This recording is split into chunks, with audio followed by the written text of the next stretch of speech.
আসসালামু আলাইকুম। প্রিয় দর্শক, অন্য মঞ্চের আলাপচারিতায় আপনাদের সকলকে আমন্ত্রণ জানাচ্ছি।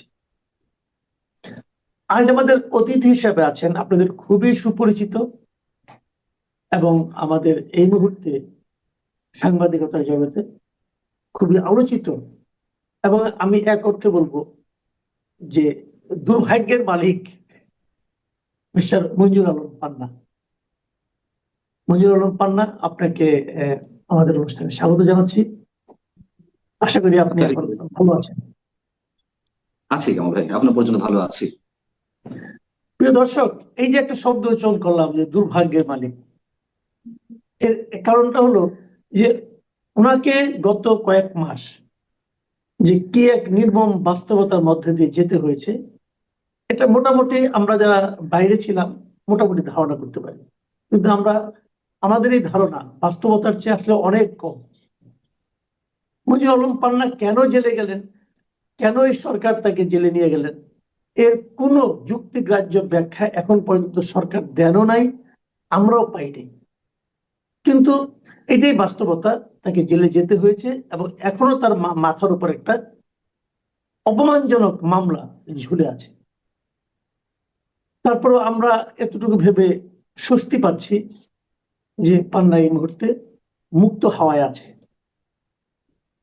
মঞ্জুর আলম পান্না, আপনার এই গত কয়েক মাসের যে অবস্থান, এর জন্য আমরা আপনার প্রতি সমবেদনা জ্ঞাপন করছি। পাশাপাশি আমি আমাদের দর্শকদের জন্য আপনাকে অনুরোধ করব যে এই সময়টাকে আপনি একটু ব্যাখ্যা করবেন আপনার মতো করে। কামাল ভাই, অনেক অনেক শুভেচ্ছা এবং কৃতজ্ঞতা। আপনি যেভাবে বললেন, বর্ণনা করলেন, উম বাস্তবতা হচ্ছে যে আপনার সাথে আমার যে রিলেশনটা, ছোট ভাই বড় ভাই সম্পর্ক, সহকর্মীর বাইরেও হয়তো আপনি আমাকে আপনি করে অ্যাড্রেস করেন, হয়তো হয়ে গেছে, ওটা ভাঙা যায়নি, ভাঙতে পারেননি। কিন্তু বাস্তবতা হচ্ছে আমার এই পর্যন্ত অন্তত গত গত 18-20 বছরে নানান সময় আমরা একসাথে যেমন কাজ করেছি, চ্যারিটির কাজ করেছি, পাশাপাশি আপনি নানান ধরনের বড় ভাই হিসেবে, সিনিয়র জার্নালিস্ট হিসেবে হোক, অগ্রজ হিসেবে হোক, আপনার বিভিন্ন ধরনের পরামর্শ আমি মাথা পেতে নিয়েছি। মানে আপনি যা বলেছেন সেগুলো আর ভেঙে বলা লাগবে না।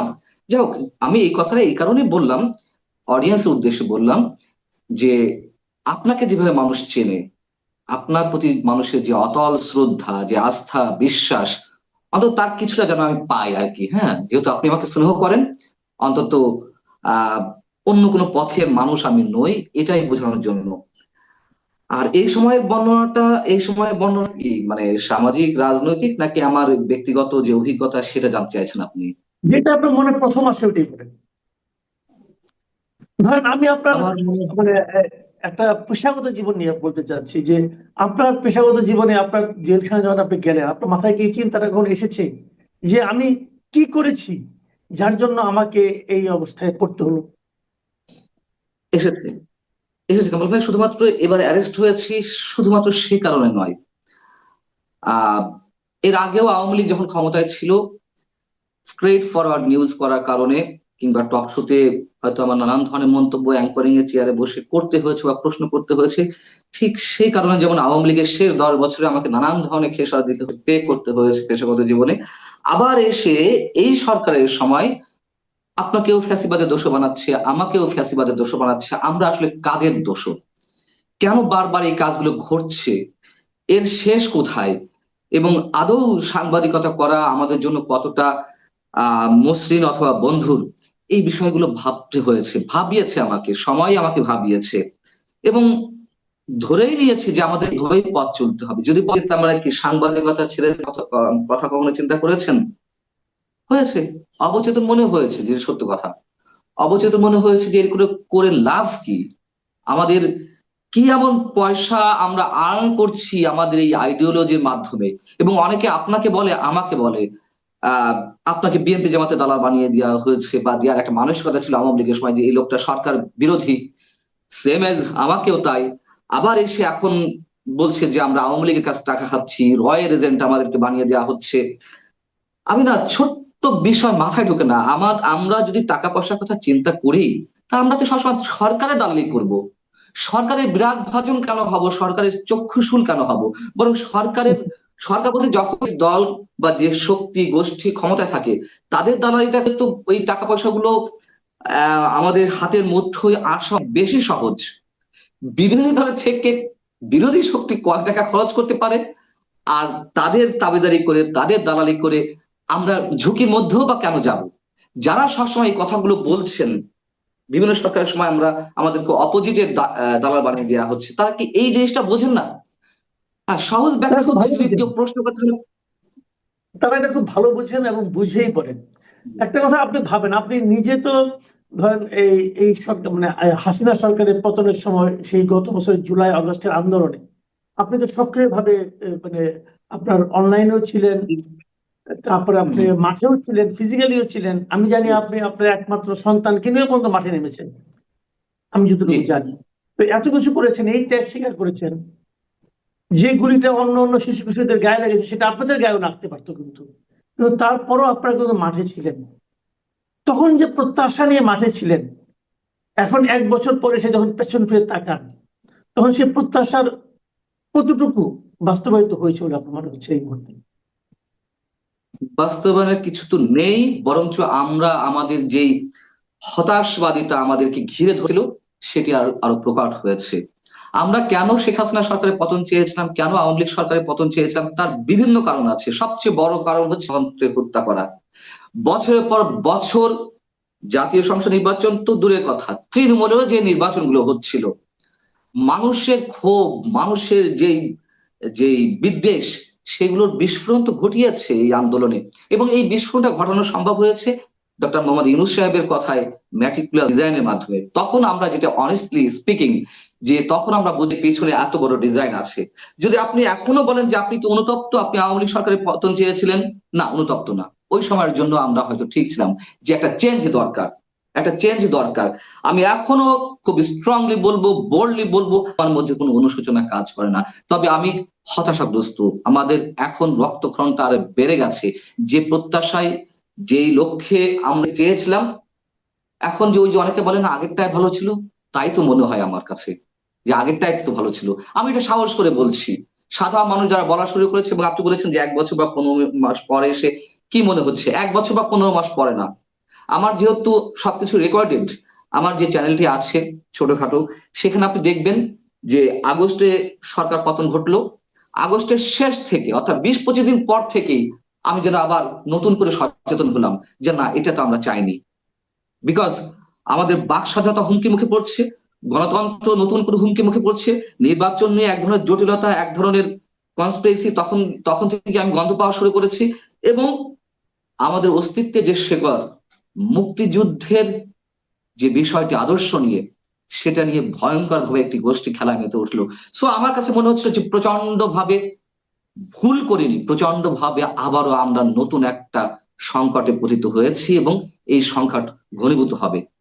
সো সেই জায়গা থেকে উত্তরণের পথ আমি ব্যক্তিগতভাবে এখনো দেখছি না। আপনি বর্তমান সময়ের কথা একটু বললেন, আমি পারিবারিক জীবন থেকে হোক, ব্যক্তি জীবন, পেশাদারিত্বের জায়গা থেকে হোক, জাতীয় কিংবা সামাজিক জায়গা থেকে হোক, অবক্ষয়গুলো আরো ভয়ঙ্কর আকারে শুরু হয়েছে।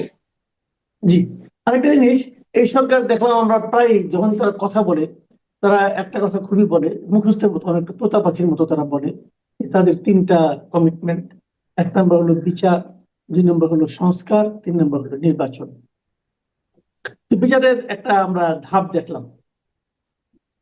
আমি যদি একদম সহজ মানে সংক্ষিপ্ত একটা প্রশ্ন করি, যে বিচারের কমিটমেন্ট তারা করেছিল এবং সে বিচারের যে ধাপটা আমরা দৃশ্যমান হলো গত পরশুদিন 17 তারিখে, এই বিচারের এই যে মানে আপনার রায় বলেন অথবা বিচারে এই যে মানে আপনার যে দৃশ্যমান যে অগ্রগতি, আপনি কি সন্তুষ্ট?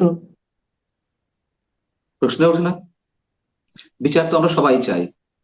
শুভবুদ্ধি সম্পন্ন মানুষ, ন্যূনতম বিবেকবোধ সম্পন্ন মানুষ কে বিচার চায় না? প্রথমত, সাবেক প্রধানমন্ত্রী হিসেবে শেখ হাসিনা এর দায় এড়াতে পারেন না, এবং এই সুযোগগুলো করে দিয়েছে আওয়ামী লীগ। এবং আজকে আমি যেসব বিষয় নিয়ে শঙ্কার কথা বললাম, এই সব কিছু সুযোগ করে দিয়েছে আওয়ামী লীগ। যদি বলেন কেন, আমি অত পণ্ডিত ব্যক্তি নই, আমার পড়াশোনার ব্যাপ্তি অত বেশি নয় আপনার মতো। আপনি প্রচুর পড়াশোনা করেন, সারা জীবন আপনি পড়াশোনার পেছনে জীবনে একটা বড় অংশ ব্যয় করেছেন। যেটি আমার করতে হয়নি, আমি টুকটাক করি। যখন কোন সমাজ বা রাষ্ট্রে রাজনৈতিক শূন্যতার সৃষ্টি হয়, তার পরের স্টেজ হচ্ছে চরমপন্থা বা জঙ্গিবাদ। আওয়ামী লীগ রাজনৈতিক শূন্যতা সৃষ্টি করেছিল, খুব স্বাভাবিকভাবেই তার পরের স্টেজ জঙ্গিবাদ বা চরমপন্থা, এবং তার বিভিন্ন ধরনের আলামত তো আমরা দেখতে পাচ্ছি নানান ভাবে। সে নারীদেরকে কটূক্তি করা থেকে শুরু করে, এবং এক শ্রেণী মৌলবাদী গোষ্ঠীর যে উত্থান, সাম্প্রদায়িকতাবাদের যে চরম একটা জয় জয়কার আমরা বিভিন্ন ক্ষেত্রে দেখছি, এটাই পরের স্টেজ। এবং এর জন্য আওয়ামী লীগ দায়ী। আওয়ামী লীগ রাজনৈতিক শূন্যতা সৃষ্টি করেছিল, ভোটাধিকার মানুষের কাছ থেকে কেড়ে নিয়েছিল, একবার দুইবার না, এবং সর্বত্র সামান্য রিপোর্টার্স ইউনিটি নির্বাচন কিংবা প্রেস ক্লাবের নির্বাচন, সেখানেও পাতানো নির্বাচন হয়, কোথায় না হয়, প্রতিটা ইনস্টিটিউশন নষ্ট করে দিয়েছিল আওয়ামী লীগ। যদিও পেটা তাকে অনেক বেশি করতে হয়েছে, খেসারত তাকে বেশি দিতে হয়েছে, শুধু তাকে কেন, সেই খেসারতটা আমাদের সবাইকে দিতে হচ্ছে। অতএব আওয়ামী লীগের মানে শেখ হাসিনা যে বিচার, মানে আপনি জুলাই আন্দোলনের কথা বলছেন, এত এত মানুষ মারা গেল, বিচারটা তো আমরা অবশ্যই সবাই চাই, কিন্তু আমার প্রশ্ন হচ্ছে এত মানুষ হত্যাকাণ্ডের পিছনে আসলে দায়ী কারা? খুব স্বাভাবিকভাবে প্রশ্ন উঠতে পারে। আমারও ধারণা ছিল, কেন আমি পথে নেমেছিলাম, আপনি যে বললেন, মনে করিয়ে দিলেন আমাকে যে মাঠে আন্দোলন আন্দোলনের সাথে সহমর্মিতা বা কি বলে এটাকে, সমর্থন জানাচ্ছিলাম যে সরকারের পতন দরকার। এত এত রক্ত আমাদের প্রতিদিন দেখতে হচ্ছিল, প্রতিটা মানুষের বিবেক নাড়া দিচ্ছিল। সো খুব স্বাভাবিকভাবে আমরা মনে করছিলাম যে সরকারের ইন্ধনে বা সরকারি নির্দেশেই মানুষ একেবারে এক হত্যাকাণ্ডের শিকার হচ্ছে। কিন্তু পরে তোমাদের টনক নড়েছে। আপনিও নিশ্চয়ই কিছুটা হলেও কনফিউজিং অবস্থা আছেন যে এই মানুষগুলোকে কি একটা গভর্নমেন্টের নির্দেশেই মারা হয়েছে, গভর্নমেন্টের নির্দেশে, না এর পিছনে আরো কোনো লাইন ছিল? স্নাইপার রাইফেল কোত্থেকে এলো? ব্রিগেডিয়ার সাখাওয়াত হোসেন যখন এই সরকারের স্বরাষ্ট্র উপদেষ্টা হিসেবে দায়িত্ব নিলেন, 4 দিনের মধ্যে তার স্বরাষ্ট্র উপদেষ্টা পদ কেন চলে গেল, কেন তাকে চেঞ্জ করা হলো? তিনি একটা প্রশ্ন রাইজ করেছিলেন, আহত পুলিশ এবং আনসার সদস্যদেরকে দেখতে গিয়ে তিনি বলেছিলেন, এখানে তো স্নাইপার রাইফেলের গুলি, এই রাইফেল তো যার তার কাছে যাওয়ার কথা নয়। এবং তার ওই মন্তব্যের পরপরই তার মানে মন্ত্রণালয় চেঞ্জ হয়ে গেল।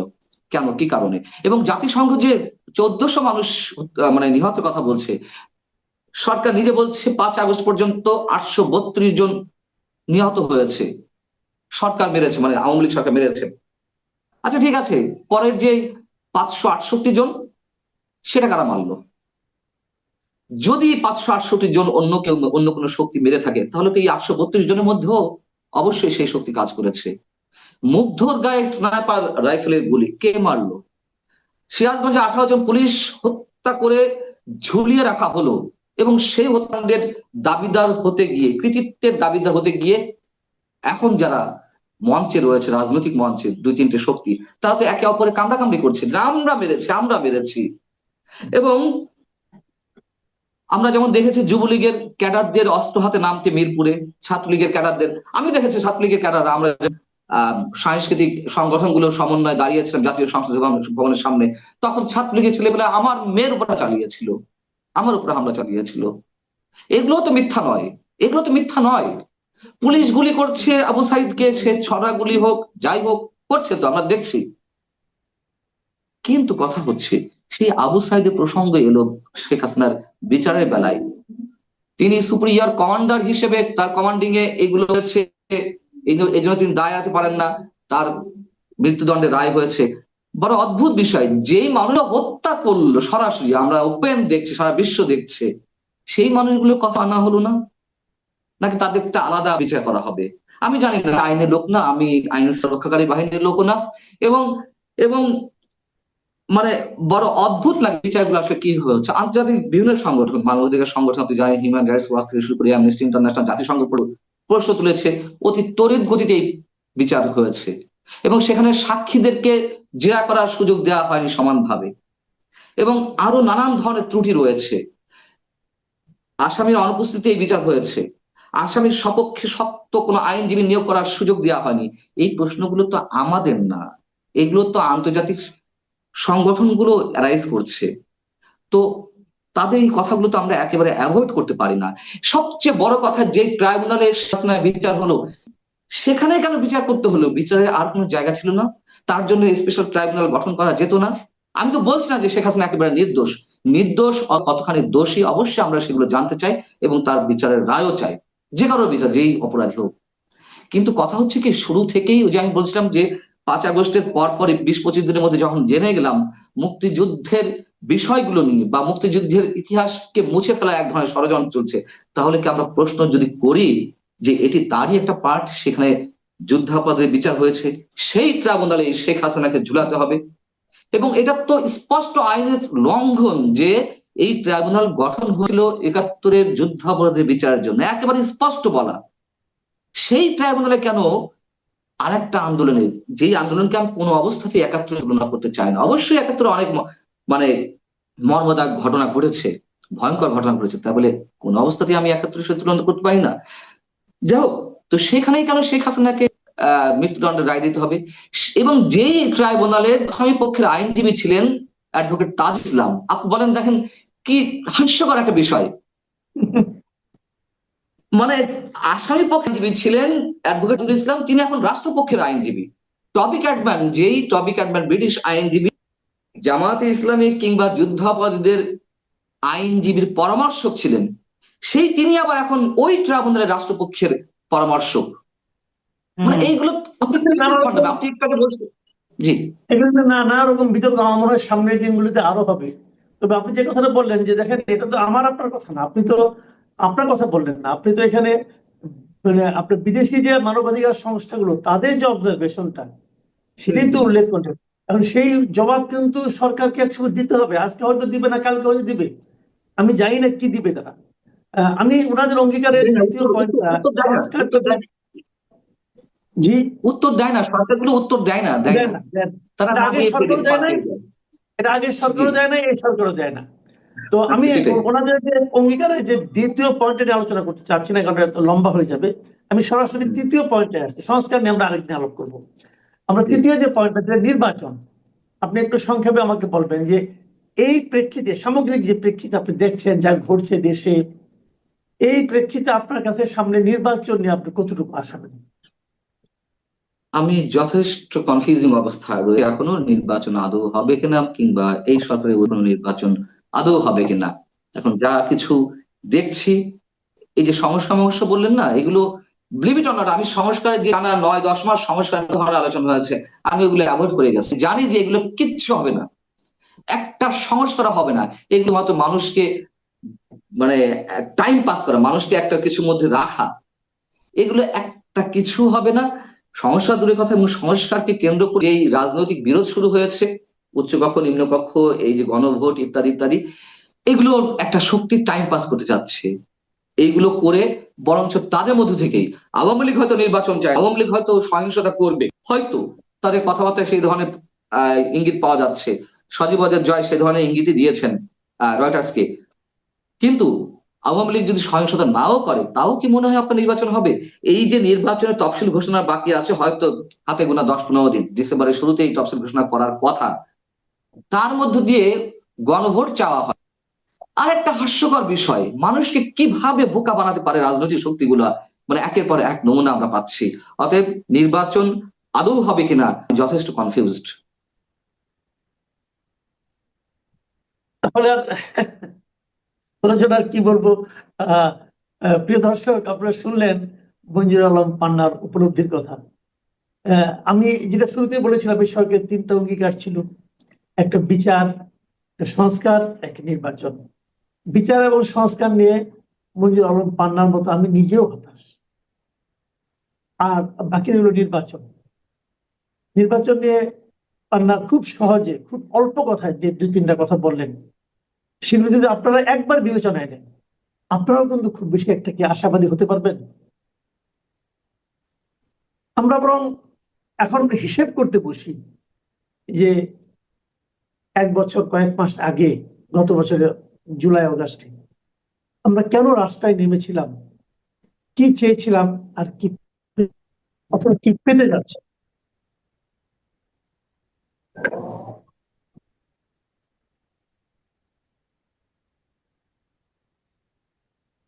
এই আলোচনা সামনে চলতে থাকবে এবং আমরা চাই এই আলোচনাটা অব্যাহত থাকুক। এখন এ পর্যন্তই। আল্লাহ হাফিজ।